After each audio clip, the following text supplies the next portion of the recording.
Remember, we're lazy. We're going to overload the square braces because we're lazy. We're frankly used to being able to do this with an array, right? And remember, this is a dynamic array. We want to use the squiggly braces, the square braces, because that's what we're used to in an array. This is what we want to do, right? Now, be careful. You're actually going to see two versions of the operator and the overload of the square braces. Here's why. It's a two-step process, or two very distinct processes. The one that we're covering on this particular page, I am retrieving the value from the array. Retrieving means just that. I'm not changing anything in the array. The array is going to be constant. There's no changes at all. We're just retrieving the value so we can do something with it that, again, has nothing to do with interfering with the current state of the dynamic array. So that's why you're going to see a couple of things come up here, especially with const.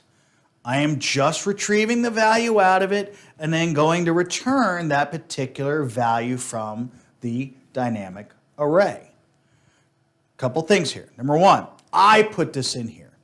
Now remember using old arrays when the array size was only 5, but we tried to grab something from 10, and C++ kind of blew up in our face. There's going to be some instructors that don't put this block in here, but that drives me crazy, so I put that in there. And as an example why, classroom only had 5 people and I tried to reach 14, that's the error message that would pop up. It at least tells me something, that there's something wrong. So I personally put that in there. I don't have to, because C++ and how it handles that, and I have that somewhere up here, but oh, there's a highlighted there, okay? Which is a nicety that I put that in there. But again, notice I'm not changing any values in here. There will be another function that gives us access to go ahead and change the values, and the code on how to do that is very different. I'll show you that here in a moment.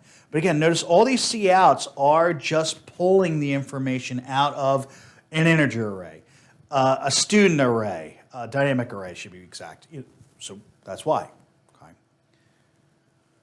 Retrieval is important. How it overall looks is important, but also important that this particular overload of the square braces is just retrieving.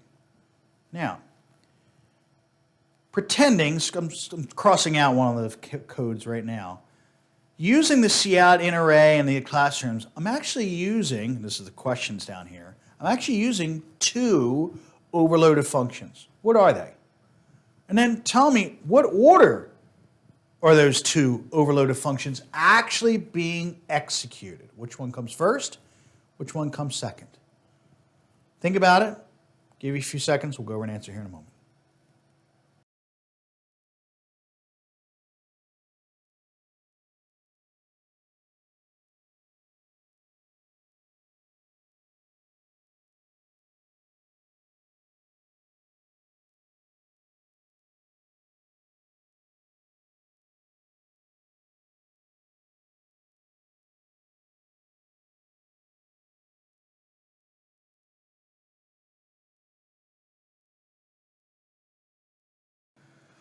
So which one happens first? It's very much like a set of parentheses, really. Which part of this line actually happens first as well, frankly, what's being highlighted or squared here, is the classroom of 4. Because I've got to retrieve the value first. Now what do I do with it?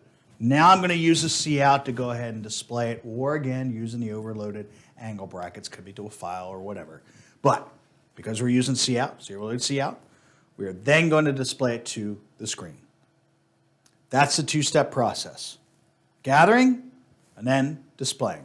Both of those are overloaded because remember, this isn't a normal array. This is using the dynamic array. So we had to overload the square braces just like this. And then we had to overload the cout for exactly what was the item that just came out of it. That was student. We have to use the overload cout for that in order to display it correctly like we have here. So 2-step process in this particular cout, gee, it's using so many overloads that we should already have covered in our complete class profile or Big 3, which I'll talk about here in a minute. So welcome to the first part of operators using the square braces.